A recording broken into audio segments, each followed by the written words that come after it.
பயன்படுத்தி அதை ஜெயமாக்கி அதில் வெற்றி கண்ட சில பல குணங்கள் உள்ள ரசமணியை பற்றி உங்களுக்கு நான் விரிவாக சொல்லணும்னு நான் நினைக்கிறேன். மூலிகையில் கட்டப்பட்ட ரசமணி இருக்கு, முப்பினால் கட்டப்பட்ட ரசமணி இருக்கு, பாஷாணங்களால் கட்டப்பட்ட ரசமணி இருக்கு. அநேக வகையில் சித்தர்கள் ரசமணி கட்டியிருக்காங்க. இதில் நம்ம இந்த 3 ரசமணியுமே என்னன்னு கேட்டிங்கன்னா ரசவாதத்துக்கு பயன்படுத்தக்கூடிய மணி. இந்த ரசவாதம் என்னன்னு கேட்டிங்கன்னா ஒரு உலோகத்தை மாற்றுறது. இப்போ இந்த ரசமணியை கொண்டு போய் ஒரு அலுமினியம் பாத்திரத்துலையோ இல்லை மற்ற இதுலையோ வச்சிங்கன்னா இந்த ரசமணி இருக்கக்கூடிய அந்த பாத்திரம் மட்டுமே அரிச்சு பவுடர் மாதிரி ஆகிடும். சரிங்களா? இன்னும் ஒரு தடவை பார்த்தீங்கன்னா இதே ரசமணியை ஒரு கோல்டுலேயோ இல்லை ஒரு அலுமினியம் வேறு ஏதாவது ஒரு உலோகத்திலேயே கொண்டு போய் வச்சிங்கன்னா இந்த கோல்டு என்ன ஆகும்னு கேட்டிங்கன்னா வெள்ளை நிறமாக மாறிடும்.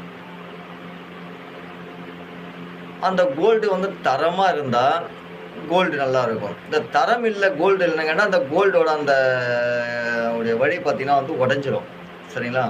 அதே மாதிரி இரும்பு கம்பி, இந்த இரும்பு கம்பியை கொண்டு போயிட்டு இந்த ரசமணி பக்கத்தில் வச்சுட்டு ரசமணி இரும்பு கம்பி மேலே நம்ம ரசமணியை வச்சுட்டா இந்த இரும்பு என்ன ஆகணும், உடஞ்சிரும்.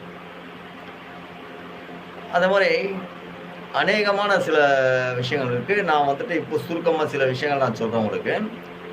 இந்த ரசமணி என்ன பண்ணணும்னு கேட்டிங்கன்னா நம்ம உடலில் இருக்கக்கூடிய பித்தம், வாதம், ஐயம், கபம் இந்த 3 நாடிகளை சமநிலைப்படுத்தக்கூடியது தான் இந்த ரசமணியோட வேலை. இது என்ன பண்ணணும்னு கேட்டிங்கன்னா உடலில் இருக்கக்கூடிய பதட்டம், பயம், மனசூன்யத்தை முதல்ல அகற்றுறாங்க. இது சரிங்களா? இந்த மனசூன்யன்றதை முதல்ல அகற்றக்கூடியது தான் இந்த ரசமணியோட வேலை. இது என்ன ஆகுன்னு கேட்டீங்கன்னா உடலில் எங்கெங்கெல்லாம் அந்த செல்கள் நகராமல் இருக்கோ அந்த இடத்துலலாம் இந்த ரசமணி இந்த வைப்ரேஷன் உடம்புல அந்த பதட்டத்தை தட்டி விட்டுக்கிட்டு அந்த நரம்பை தட்டி விட்டு என்ன பண்ணணும்னு கேட்டிங்கன்னா அங்கங்கே தள்ளிவிடும். தள்ளி விட்டுச்சு என்ன ஆகுன்னு கேட்டிங்கன்னா எங்கெங்கெல்லாம் நமக்கு ரத்த ஓட்டங்கள் போகாமல் இருக்கோ அந்த செல்கள் நகராமல் இருக்கோ அந்த இடத்துலாம் இதோட ரசமணியோட வேலை என்னன்னா தள்ளி விடுறது தான். சரிங்களா? இது இதில் நம்ம இந்த ரசமணியில் நிறைய மருத்துவ குணங்கள் இருக்குது. அது மட்டும் இல்லாமல் இந்த ரசமணியை நம்மளோட சுற்றி இருக்கக்கூடிய ரேடியேஷனை அது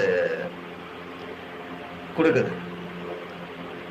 ஏன்னா இந்த ரசமணின்றது நம்ம சிந்தனையில் என்ன இருக்கோ